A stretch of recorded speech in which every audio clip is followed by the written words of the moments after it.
Hello, welcome back. আগের দিন আমরা জিএসটি শিখেছিলাম, জিএসটির অ্যাডভান্টেজ শিখেছিলাম। ওকে, এবার জিএসটি সম্বন্ধে বেসিক কিছু আরেকটু নলেজ আমরা গেইন করব। হুম,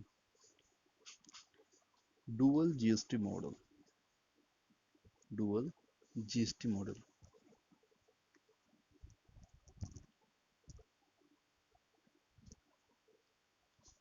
দেখা যাক, জিএসটি একটা রুল হচ্ছে কি, জিএসটি আমি কটা রেট বলেছিলাম তোমাদেরকে? জিএসটি আমি রেট বলেছিলাম বেসিক্যালি 0%, 5%, 12%, 18%, 28%, এই কয়েকটা রেটই তোমার মার্কেটে অ্যাভেলেবেল আছে, এগুলো নোট ডাউন করে নেবে। আর গভর্নমেন্টের কাছে পাওয়ার আছে ম্যাক্সিমাম 40% চার্জ করার, বাট গভর্নমেন্ট এখনো অবধি 28% ম্যাক্সিমাম চার্জ করছে, আর এই কয়েকটা রেট আছে, এর থেকে বেশি কোনো রেট নেই। এবার এখানে আছে সিজিএসটি, এসজিএসটি, আইজিএসটির গল্প। ওকে, ধরে নেওয়া যাক আমি যে প্রোডাক্টটাকে নিয়ে আলোচনা করব তার জিএসটি রেট হচ্ছে 12%, এটা আমি অ্যাজাম্পশন করে নিচ্ছি। ওকে, ভেরি গুড। এখন আমি হচ্ছে আমি ধরে নাও মাল বিক্রি করছি, আমি ওয়েস্ট বেঙ্গলে আছি। তো আমি ওয়েস্ট বেঙ্গলে একটা সাপ্লায়ার, আমি মাল বিক্রি করি। আর আমার যে কাস্টমার সেও ওয়েস্ট বেঙ্গলেই থাকে, তাহলে প্লেস অফ সাপ্লায়ার, সাপ্লায়ার মানে যে মাল দিচ্ছে সেই, মানে আমি। আর প্লেস অফ সাপ্লাই মানে যেখানে মালটা যাচ্ছে। এই দুটো যদি একই এরিয়ার মধ্যে হয়, এই দুটো যদি একই এরিয়ার মধ্যে হয়, একই এরিয়া বলতে আমি বলতে চাইছি একই স্টেটের মধ্যে হয়, সেখানেতে ট্যাক্সটা দুদিকে ভাগ হয়ে যাবে।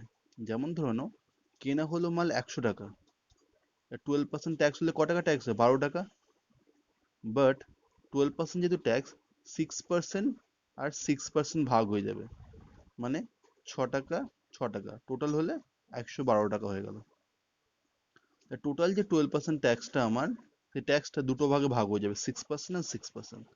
একটা নেবে সিজিএসটি, সরি, একটা চলবে তোমার সিজিএসটি, একটা হবে তোমার এসজিএসটি। ওকে, আমি এখনো বলছি কি, যদি নিজের স্টেটের মধ্যে মাল বিক্রি করি। সিজিএসটি মানে কি? সিজিএসটি মানে হচ্ছে সেন্ট্রাল জিএসটি। ওকে, সেন্ট্রাল সেন্ট্রাল জিএসটি। এসজিএসটি মানে কি? এসজিএসটি মানে হচ্ছে স্টেট জিএসটি। তাহলে আমি যে 12% ট্যাক্স দেবো, তার 6% খাবে স্টেট, মানে আমার ওয়েস্ট বেঙ্গল গভর্নমেন্ট 6% তার নেবে। আর বাকি 6% কে নেবে? সেন্ট্রাল গভর্নমেন্ট, মানে মোদি বাবু। ঠিক আছে, তাহলে আমাদের সেন্ট্রাল গভর্নমেন্ট নেবে 6%, আর স্টেট গভর্নমেন্ট নেবে 6%। তাহলে সিজিএসটি এসজিএসটি ভাগ হয়ে গেল। তাহলে আমি কোন স্টেটে আছি? আমি ওয়েস্ট বেঙ্গলে আছি। তাহলে ওয়েস্ট বেঙ্গল গভর্নমেন্ট, আমি যে 12% দিলাম, out of this 12% West Bengal government পাবে 6%, আর সেন্ট্রাল গভর্নমেন্ট পাবে, সেন্ট্রাল গভর্নমেন্ট যে সবাইকে কন্ট্রোল করছে, 6%। আমাকে দুটো আলাদা করে ক্যালকুলেট করতে হবে। ঠিক আছে, এবার যদি ঘটনা ঘটে, সে আবার একই জিনিস, 12% রেট অফ ট্যাক্স। এবার যদি এরকম ঘটনা ঘটে, আমি যে লোক, যে মাল সাপ্লাই করছি, আমি হয়তো থাকি ওয়েস্ট বেঙ্গলে, বাট যে আমার থেকে মাল নিচ্ছে, সাপোজ তুমি আমার থেকে মাল নিচ্ছ, তুমি থাকছো দিল্লিতে, তুমি থাকছো দিল্লিতে। এবার যখন তোমাকে আমি বিল করব, তখন আমি গুডস এর ভ্যালু দেবো 100 রুপিস। আর যে জিএসটি, সেটা দুটো ভাগে ভাগ করব না। কি করব না? দুটো ভাগে ভাগ করব না, একবারে 12% জিএসটি আমি চার্জ করব। 12 টাকা হয়, সেটার আমি 112 টাকা যাবে।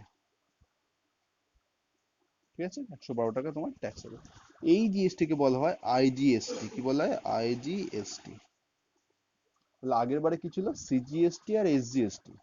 যখন একই স্টেটের মধ্যে যে মাল বিক্রি করছে সেও একই স্টেটে, যে মাল গ্রহণ করছে, রিসিভ করছে, সেও একই স্টেটে, তখন হয়ে যাচ্ছিল আমার সিজিএসটি আর এসজিএসটি।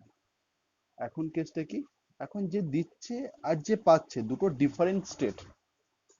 দুটো ডিফারেন্ট স্টেট হওয়ার জন্য সিজিএসটি আর এসজিএসটি মিলে গিয়ে আইজিএসটি হয়ে গেছে। যে আইজিএসটি 12% রেটে যাবে, আইজিএসটি 12% রেটে যাবে। ওকে,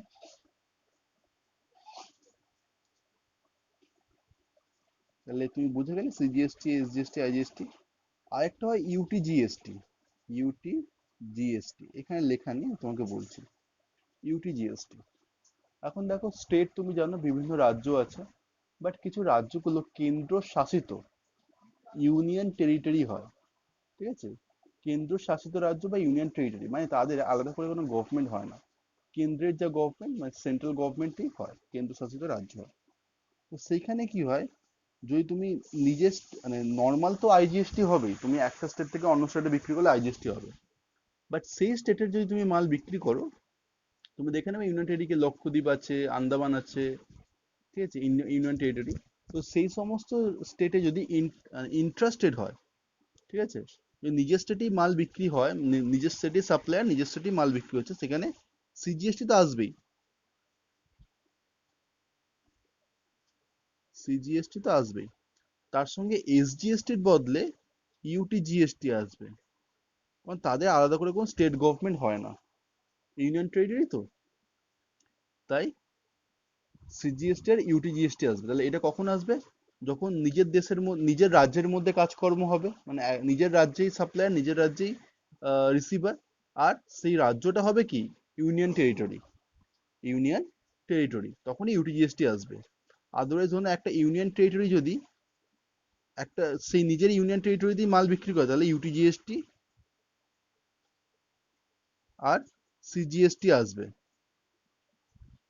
আর একটা ইউনিয়ন টেরিটরি যদি অন্য কোনো স্টেটকে মাল বিক্রি করে, বা অন্য কোনো ইউনিয়ন টেরিটরি মানে নিজের নয়, অন্য অন্য রাজ্য যদি মাল বিক্রি করে, সেখানে আমার আসবে কি শুধু আইজিএসটি।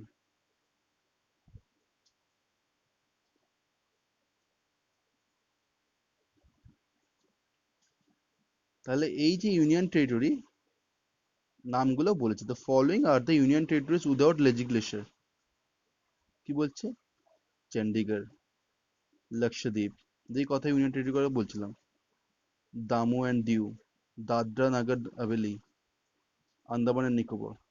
তো সাপোজ ধরে নেওয়া যাক, সাপোজ চণ্ডীগড়ে একজন লোক আছে যে মাল বিক্রি করছে, আর যে মাল রিসিভ করছে সেও চণ্ডীগড়ে আছে। তাহলে তুমি কি করবে, তাহলে তুমি করবে কি সিজিএসটি আর এসজিএসটি, সরি ইউটিজিএসটি তুমি অর্ধেক করে, ইউটিজিএসটি তোমার যদি 12% রেট হয় 6% 6% করে দেবে। তোমার যদি 18% টোটাল জিএসটি রেট হয় তাহলে 9% 9% হয়ে যাবে। যদি তোমার 5% হয় 2.5 2.5 হয়ে যাবে।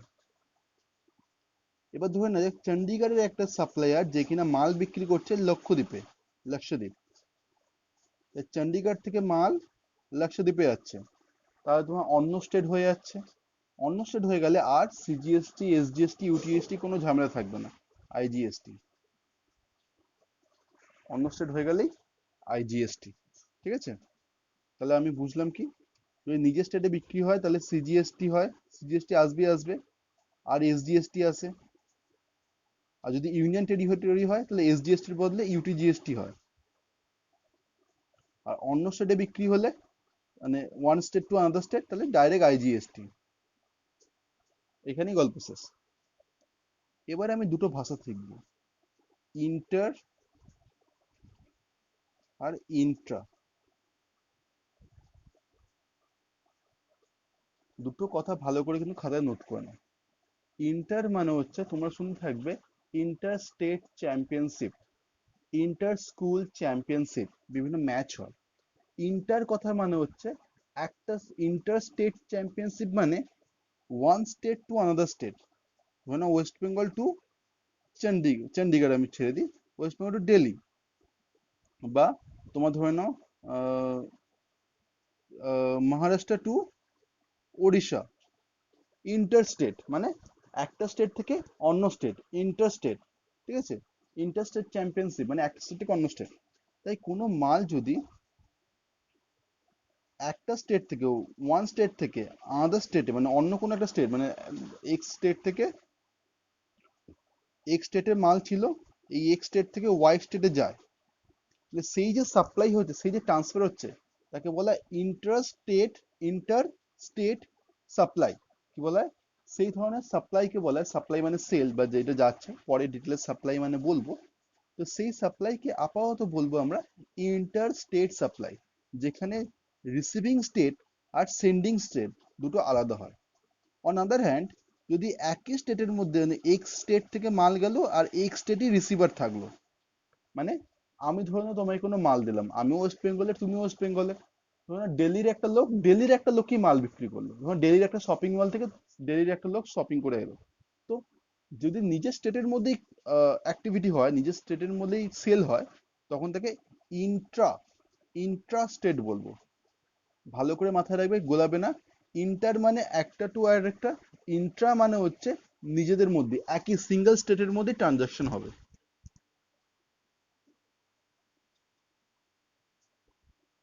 দেখো এখানে সুন্দরভাবে বুঝিয়েছে। How to detail IGST, CGST or SGST. Location of the supplier and the place of supply.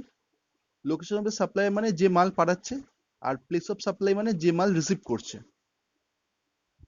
তা দুটোই যদি সেম হয়, তাহলে ইন্ট্রাস্টেট ট্রানজাকশন বলা হবে, আর সিজিএসটি এসজিএসটি দুটোই আসবে। যদি দুটো ডিফারেন্ট হয়, তাহলে ইন্টার স্টেট ট্রানজাকশন বলা হবে, আর শুধু আইজিএসটি আসবে। যদি অসুবিধা থাকে আমাকে পরে বলবে, আমি আবার বুঝিয়ে দেবো।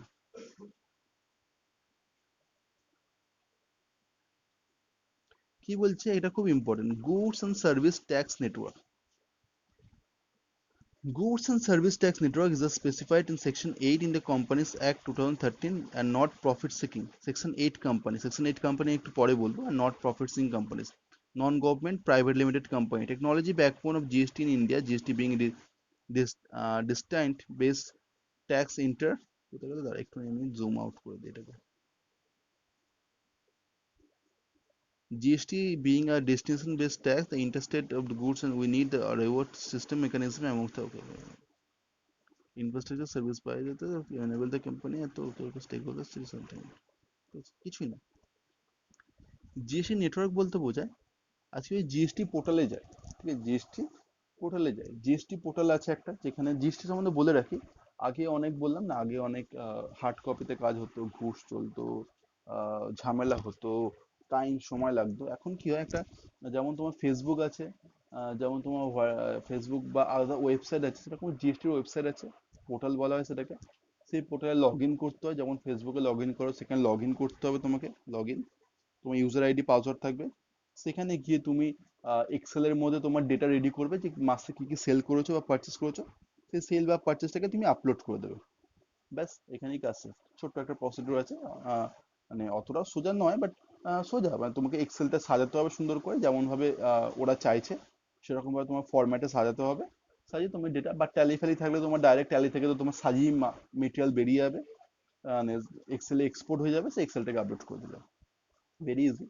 তো এরকমই একটা পোর্টাল আছে, সেখানে কাজকর্ম করে। এবার একটা পোর্টাল মানে একটা ওয়েবসাইট মেনটেনেন্স করতে হয়। এই পোর্টাল বা ওয়েবসাইট যে মেনটেনেন্স করে, সেই যে মেনটেনেন্স যে টিম আছে, যে অর্গানাইজেশন আছে, তাকেই বলা হয় জিএসটি বা goods and service tax network. Network মানে বলছো যে ইন্টারনেট রিলেটেড জিনিসপত্র, এটাকে বলে জিএসটি নেটওয়ার্ক। এটা হচ্ছে একটা IT infrastructure, GST not reverse, IT infrastructure and service backbone which enables the capture, processing, exchange information। যে আইটি ব্যাকবোন, যেটা হচ্ছে কোম্পানির আইটি ব্যাকবোন, সেটা দিয়ে করা হচ্ছে। এটা একটা সেকশন 8 কোম্পানি। সেকশন 8 কোম্পানি মানে নট প্রফিট সিকিং কোম্পানি।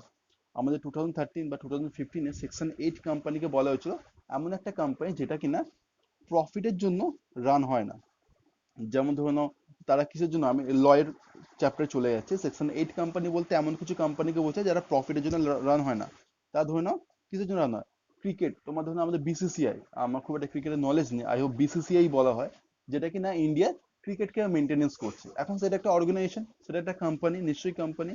তারা কি করছে, তারা খেলাচ্ছে, লোককে দিয়ে খেলাচ্ছে, আর সেখানে এক্সপেন্ডিচার করছে, আবার কিছু ইনকামও পাচ্ছে, তাই না, স্পন্সরশিপ টন্সরশিপ থেকে ইনকামও পাচ্ছে, গভর্নমেন্ট থেকে গ্র্যান্ট পাচ্ছে। তো তাদের কিছু ইনকাম আছে, তাদের কিছু এক্সপেন্ডিচার আছে।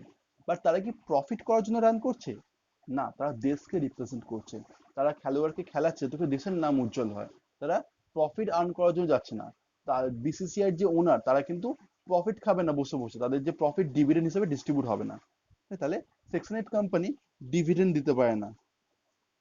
সেকশন 8 কোম্পানি আর্ট, কালচার, তারপর রিলিজিয়ন, এইসবকে প্রমোট করার জন্য তৈরি করা হয়।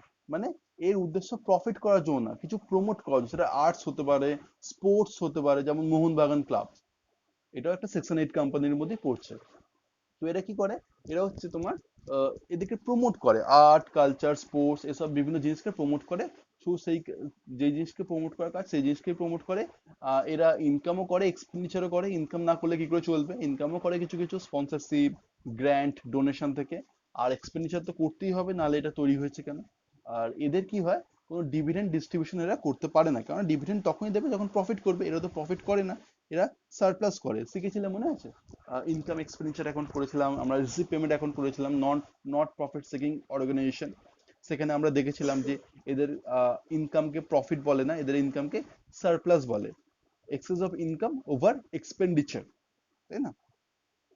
আচ্ছা, as a result goods and service tax has been set up, আর GST network will soon become 100% government owned company.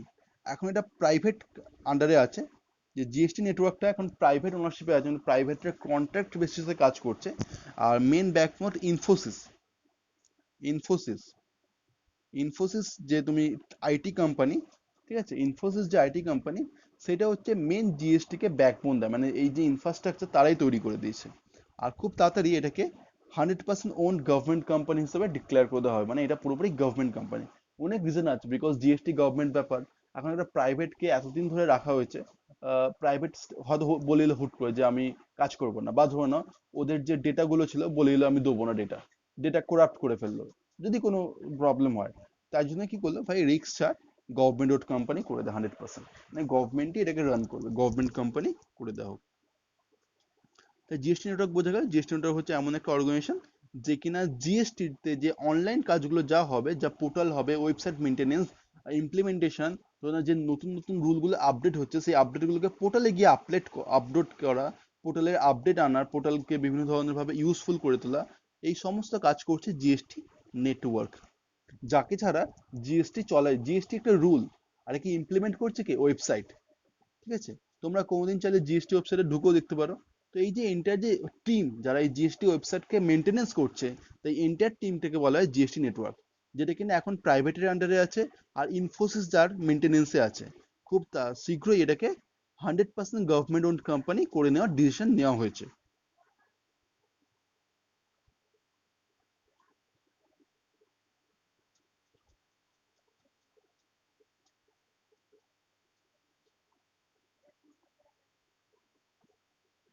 এবার হচ্ছে জিএসটি কাউন্সিল।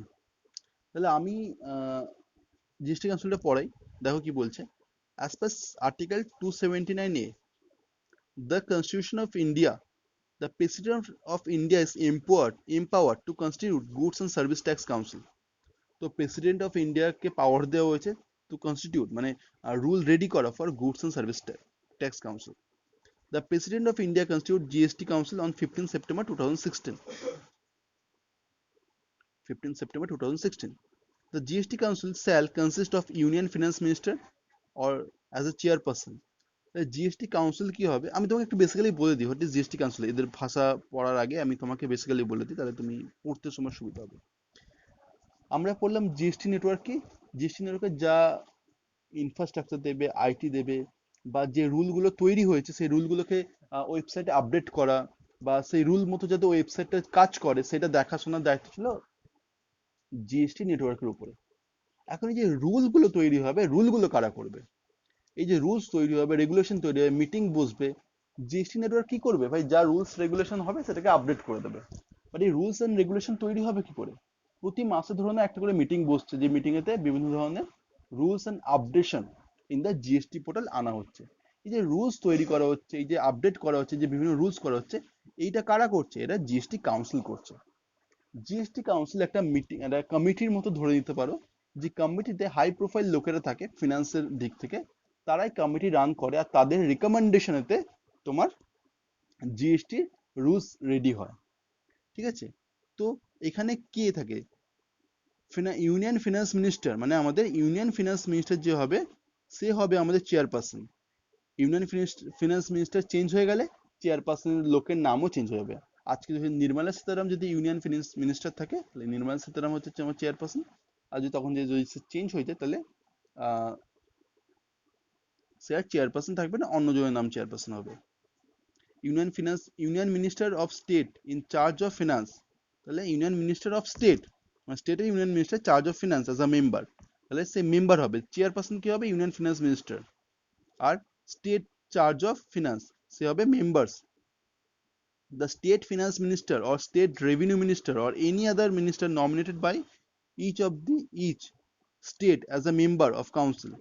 তো প্রত্যেকটা স্টেট থেকে তাহলে প্রথমে কি হলো, প্রথমে ইউনিয়ন ফিনান্স মিনিস্টার এলো, হেড থাকলো চেয়ারপারসন। এরপর কি আসছে? State finance minister or state finance মানে প্রতিটা স্টেটের ফিনান্স মিনিস্টার, ঠিক আছে? তো স্টেট ফিনান্স মিনিস্টার অর এবার প্রতিটা স্টেট মানে আমাদের যতগুলো স্টেট আছে ততগুলো স্টেটের সেখান থেকে যাদেরকে নমিনেট করা হবে, ম্যাক্সিমাম ক্ষেত্রে সেই সব স্টেটের ফিনান্স মিনিস্টারকে নমিনেট করা হয়। বাট স্টেট চাইলে অন্য কোনো পার্সনকেও নমিনেট করে জিএসটি কাউন্সিলের মেম্বারশিপে নিয়ে যেতে পারবে। জিএসটি কাউন্সিলে কি থাকবে?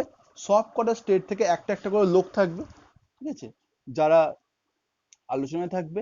আর ইউনিয়ন ফিনান্স মিনিস্টার থাকবে, এরা বসে বসে আলোচনা করবে, জিএসটি রুল বার করবে, ঠিক আছে।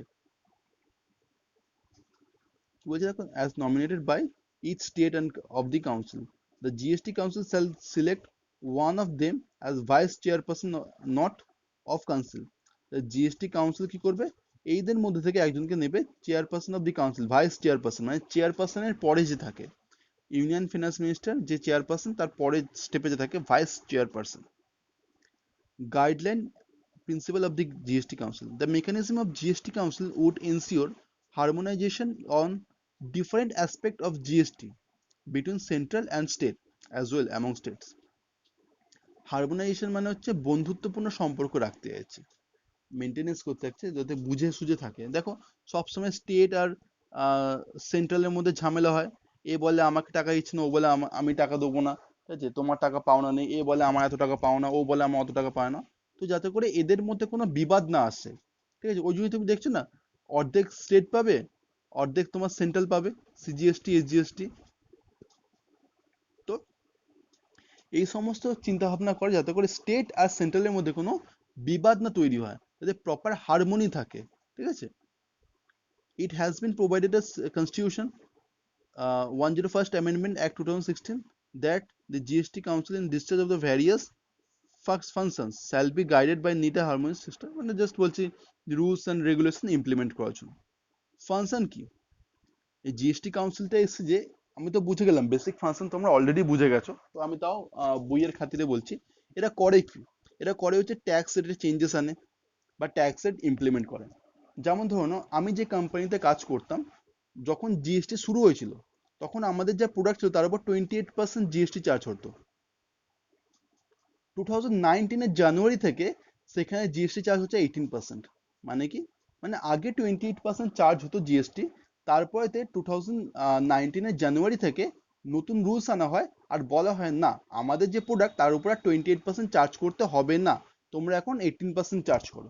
এই যে জিএসটি রেটের মানে ডিফারেন্স আনছে সেখানে। এক্সেমশন মানে হচ্ছে কখন কাকে জিএসটি রেজিস্ট্রেশন নিতে হবে না, বা কোন কোন প্রোডাক্ট ট্যাক্সের আন্ডারে পড়ে না। জিএসটি এক্সেমশন মানে হচ্ছে কাকে কাকে জিএসটি নিতে হবে না। যেমন ধরে নাও আগে বলা হতো, ধরে নাও যে এই অ্যাক্টিভিটি করলে, ধরে নাও তোমার এগ্রিকালচার অ্যাক্টিভিটি করলে তোমার জিএসটি নিতে হয় না, এই যে এক্সেমশন, এইটা এরা প্রোভাইড করে। আরো ধরুন আপডেট করলো যে ধরুন এই পনির তুমি তৈরি করলে তোমাকে এক্সেমশন, তোমাকে জিএসটি রিটার্ন ফাইল করতে হবে না, জিএসটি রেজিস্ট্রেশন নিতে হবে না, এক্সেমশন পেয়ে যাবে। থ্রেশহোল্ড লিমিট, এটা খুব ইন্টারেস্টিং। থ্রেশহোল্ড লিমিট হচ্ছে, দেখো আমি তো পড়াচ্ছি, আমি তো একটা সার্ভিস দিচ্ছি, সাপ্লাই করছি, আমি কি জিএসটি দেবো? না, জিএসটি দেবো না। জিএসটির জন্য মিনিমাম হচ্ছে তোমার 20 লাখ রুপিস, আগে যেটা ছিল 20 লাখ রুপিসের মিনিমাম তোমার ইয়ারলি টার্ন ওভার হতে হবে, মানে সেল হতে হবে। তোমার যদি 20 লাখ রুপিসের নিচে তোমার সেল হয় তাহলে তোমার জন্য জিএসটি রেজিস্ট্রেশন ম্যান্ডেটরি নয়। অন আদার হ্যান্ড 20 লাখ যদি তোমার সেল ক্রস করে যায় তাহলে তোমাকে জিএসটি রেজিস্ট্রেশন নিতেই হবে, না নিলে তোমার পেনাল্টি পড়ে যাবে। ঠিক আছে? তাহলে 20 লাখের নিচে কি তাহলে কেউ জিএসটি রেজিস্ট্রেশন নিতে পারবে না? দেখো, 20 লাখের উপরে গেলে জিএসটি রেজিস্ট্রেশন নেওয়া আইনত বাধ্যতামূলক।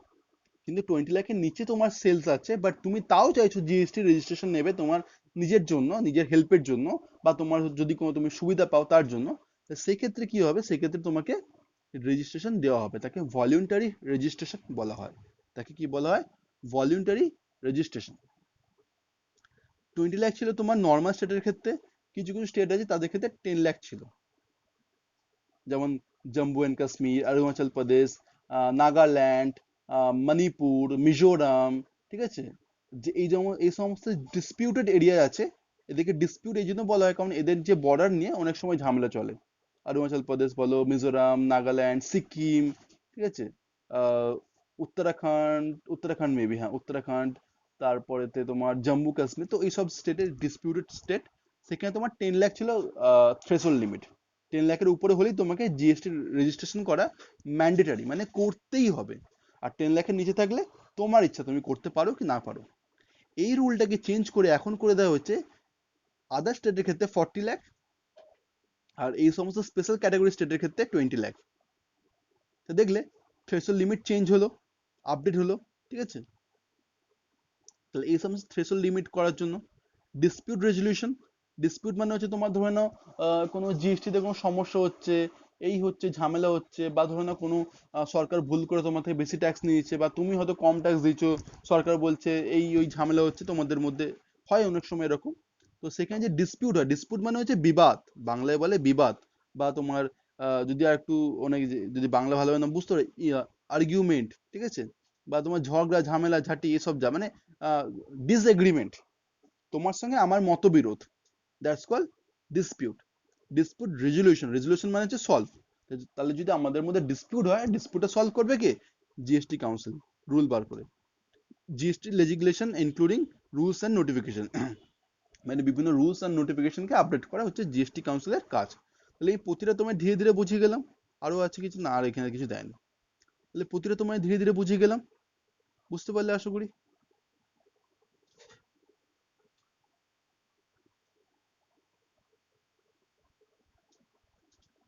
আচ্ছা, এগ্রিগেট টার্নওভার। এগ্রিগেট টার্নওভার, আমি না এটা পরে বোঝাবো তোমাকে, ঠিক আছে? আপাতত এটা বুঝতে হবে না, এটা তোমায় পরে বোঝানো হবে। আপাতত আমি বেসিক্যালি বলে রাখি এগ্রিগেট টার্নওভার মানে কি, অত বই টই পড়ার দরকার নেই। দেখো, আমি তোমাকে বললাম না 40 লাখের রুল আছে, 40 লাখের উপরে হলে জিএসটি দিতে হবে না, দিতে হবে না, 20 লাখের রুল আছে। তো এই যে রুল, যে 40 লাখ বা 20 লাখ টার্নওভার কি করে বার করবে? তা তুমি যা সেল করছো, কি সেল করছো? নিজের স্টেটে সেল করছো, তাহলে বলা হয় যে ইন্ট্রা। আর সেল করছো কি ইন্টার, মানে অন্য স্টেটে সেল করছো। তুমি এজেন্ট হিসাবে সেল করছো, সেটাকে কাউন্ট করবে তুমি। আর তুমি নিজে সেল করছো ইন্ট্রা, ইন্টার যা সেল করছো সেটাকে কাউন্ট করবে। তুমি যদি অ্যাজ এ এজেন্ট কারোর মাল সেল করো সেটাকে কাউন্ট করবে। তারপর কি করবে? তারপর ধরে নাও তুমি এক্সপোর্ট করছো, এক্সপোর্ট, তা তুমি সেটাকে কাউন্ট করবে। এই সব কাউন্ট করবে। আর তুমি কোন জিনিসকে কাউন্ট করবে না? তুমি ধরো কোনো ট্যাক্স দিলে, বা সিজিএসটি দিলে, সিজিএসটি দিলে, এসজিএসটি দিলে, আইজিএসটি দিলে, এইসব জিনিস কাউন্ট করতে হবে না। ঠিক আছে? বা তুমি ধরো ট্যাক্স দিলে অন আরসিএম বেসিসে ট্যাক্স দিলে, আরসিএম পরে বসাবো, রিজার্ভ চার্জ মেকানিজম পরে চ্যাপ্টার আছে বোঝাবো। তো এগুলোকে তুমি কাউন্ট করবে না, এটাই জাস্ট কি বলছে, aggregate value of the taxable supply including value of all inward supplies which taxes payable, excluding inward supplies taxes payable a person on reserve charge basis, যেটা আমি আরসিএম বললাম এক্ষুনি, আরসিএম বেসিস করে সেটাকে নেবে না, বিয়োগ করবে।